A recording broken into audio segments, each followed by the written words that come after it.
please. All you already heard me talking about it, man. I'm next, please. Kick you birdies to the curb, I'm all to the next, please. Tryna get this bag, I'm tryna run it up, I'm next, please. Now I got the game in my hand, boy, I'm next, please. Grind for a minute, shine for a minute. This vehicle right beside me is a Fiat 500 Sport built back in 2012. I personally have converted this vehicle into my storm chasing rig with a hail guard, a roof rack on top, and all kinds of other instruments that we'll talk about into this video. Excuse me. This vehicle currently has around 155 to 56,000 miles on it and has done a very wonderful job at storm chasing in general since I got it back in July of 2025. And let's get straight into this. Starting with our interior, we only have enough seating for at least 3 different occupants, as this car is very compact, which makes it a little bit difficult with bringing people on a ride or a local storm chase, if I should say. But we do have enough space for a laptop or a computer to sit right here on top of the laptop holder. We have 2 areas for cameras and phones to go to. I like to set my Canon in the very back, and I like to set my personal phone or recording phone, whatever phone is in use at that time, to sit on the phone charger so it can stay charged. Of course, the Canon camera does come with a charger that can plug into a power outlet, which keeps it live and going for many hours when we're out on a storm chase.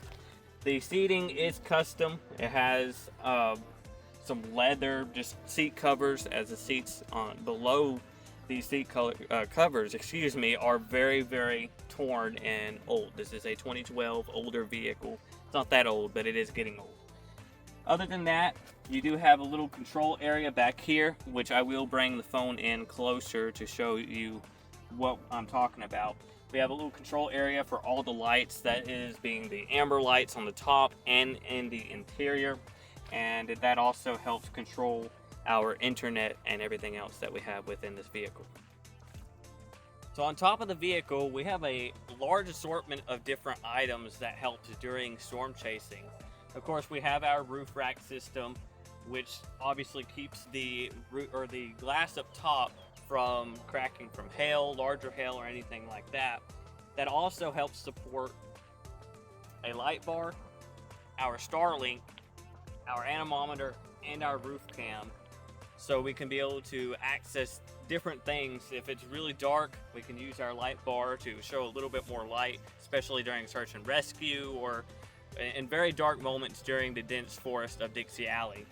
We have our 360 cam, or at least a 355, if you will, view all around of the vehicle. This will help us if there is a tornado to the left of our view. We can move that camera to see it from there when we're streaming. And then of course our Starlink gives us Wi-Fi throughout the entire country, wherever we are, whether it's in dense forest or open plains. That gives us awesome internet. And as you know, the anemometer is going to be recording wind speeds as we are driving and as we are stopped. So it does a very wonderful job. A little unique thing on top of this roof rack as well is going to be a grill top. Basically, it's very thin. I would almost want to call it chicken wire, but it's definitely not chicken wire. It's just a very thin steel piece of metal, usually used in a grill where you cook things. Obviously, that is pretty much our true hail guard. This will keep us safe from softball size hail whacking the underside of the glass here, or the top of the glass, I should say. Moving on to our hats, just like we have in the front, we have interior amber lights. We also have we have rear interior amber lights. We also do have some amber lights on the side of the roof bar. That's something I forgot to mention. But we open the hatch where we have more room for equipment. We have cameras. We have all kinds of different assortment of things in the container here.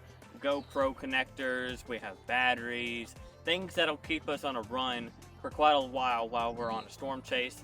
It does have personal belongings like clothes and different things that I can take on with me when I'm out storm chasing in a larger area. Like, let's say we're in Tennessee or Mississippi, we can have more things that I can use if we needed to book a hotel or something like that. And of course, we do have a med kit in the backpack along with some safety items, steel toe boots, a life vest, or not really a life vest, just a vest in general, very reflective vest. So if I'm out in traffic, I can be able to be seen better. We also have a hard hat, which is not in this backpack at the very moment, and we have some working gloves. So in case of search and rescue, we can help anybody in need. And like I mentioned, that med kit is also inside the hatch for search and rescue reasons. That pretty much concludes our tour of the Fiat 500 Sport 2012, or what I like to call the RTSI Red Tomato Storm Interceptor. The name comes from a while back. We did talk about having this vehicle as a chase vehicle, you know, in the family as a joke. And somehow it actually occurred to happen, which is kind of funny. But this car has some long history. It was my grandmother's before it became mine. And now we're using it the best we can until we upgrade to a bigger vehicle that can better support long-range storm chasing. As many people like to ask, how's the gas mileage on this vehicle?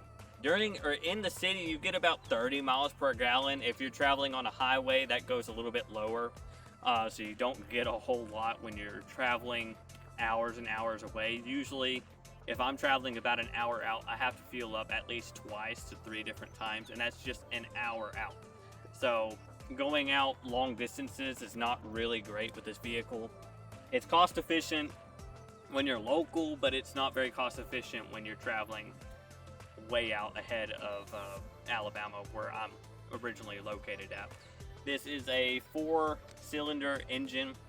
It runs pretty well, and as I said, it is a sport vehicle, so it does have a sports mode. It does have very wonderful acceleration, which can be very beneficial when running from tornadoes or trying to catch up to certain storms.